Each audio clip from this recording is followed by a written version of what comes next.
Hello, and thank you for humoring my desolate ambitions. For today, we're going to be, of course, doing another SCP reading. There's a good chance you may be able to hear the birds outside of my dorm room. I apologize for that. I'm sure that's not the kind of thing you want to hear as you're going to bed, but there's not too much I can do for that aside from perhaps just straight up myrtleizing the birds, which is not something I intend to do. In any case, this is SCP-5218, Preconceptions 2 by Rounderhouse. Level 3, 5218, Classified. Item number, SCP-5218, Explained. Special Containment Procedures. SCP-5218 has been disassembled and its remains disposed of safely. Description: SCP-5218 was a large industrial machine of unclear purpose, discovered in a secure chamber aboard the Norwegian cargo ship Jaffa in 2013. This is translated as marine waste. SCP-5218 resembles a simple metal cube 3 meters wide, weighing at 200 kilograms, constructed of a metal alloy of unclear composition.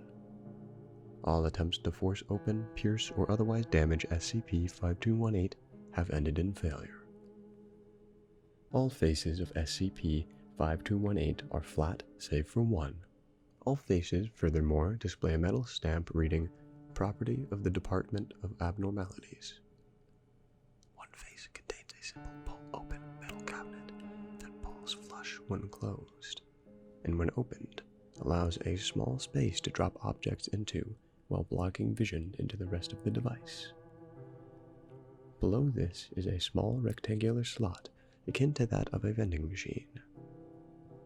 Upon placing an item or items into the metal cabinet and closing it, allowing the item to fall in, SCP-5218 will vibrate for a varying length of time, generally for a few seconds to a minute, and release a single item into the output slot.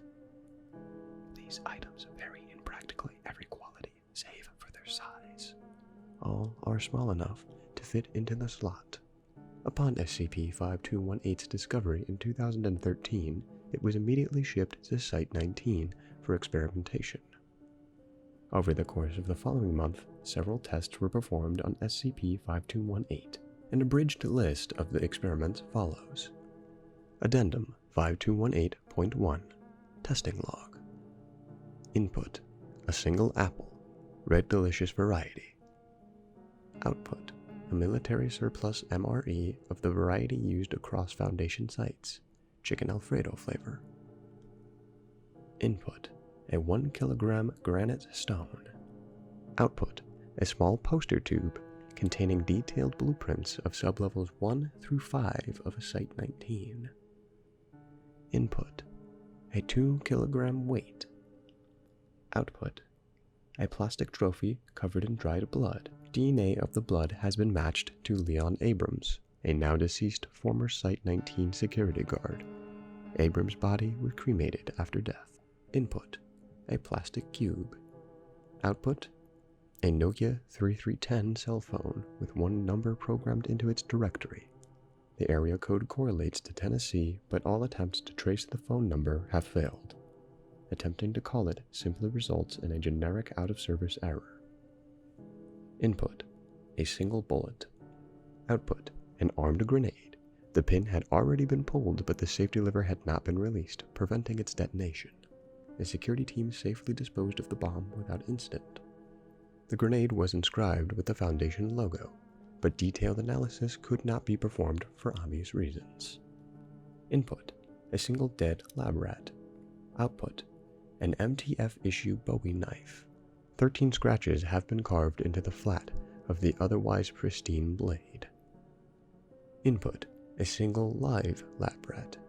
Output: screaming from inside the machine, followed by a clearance level 4 keycard belonging to one Dr. Daniel Jackson. Investigating confirmed that Dr. Jackson, a researcher at Site-19, had submitted a request for a new card several months ago, stating he had lost his. 45 entries abridged. Addendum 5218.2 Incident Log. Following the conclusion of the final test, SCP-5218 was moved to Sublevel 28 for long-term storage and surveillance. Exactly 7 days to the hour after the conclusion of the last test, SCP-5218 began to vibrate for several minutes. Security guards and researchers entered the room to investigate. Upon their entry, several seams in the exterior of SCP-5218 became visible, as it unfolded via several hydraulic pistons and hinged arms, revealing its interior. The internal structure of SCP-5218 revealed that all items put into the cabinet slide fall down a chute into a plastic container of hydrofluoric acid, completely dissolving them. Sensors detected an item going down the chute would trigger a circuit to release an item from the internal storage container that would slide down into the output slot. The internal container contained a variety of miscellaneous items, ranging from children's toys to simple electronics to loose mail. There does not appear to be a correlation between the item put into SCP-5218 and the item outputted by it. In addition, a metal shelf inside held a single placard with the following text embossed on it. "Fuck you for trying," by Remy Salman. 3 words and I can waste your entire month. Are we cool yet? And that was SCP-5218. Definitely an interesting one. I have a feeling that this references some things that perhaps I was not previously aware of. If anyone in the comments would like to elaborate on that, I would greatly appreciate it. But I certainly hope you enjoyed this one. I know it was shorter, but I've only got so much time to record some of these, so thank you again for humoring my desolate ambitions. And I hope you have a good night, day, or whatever time it happens to be for you. Bye-bye.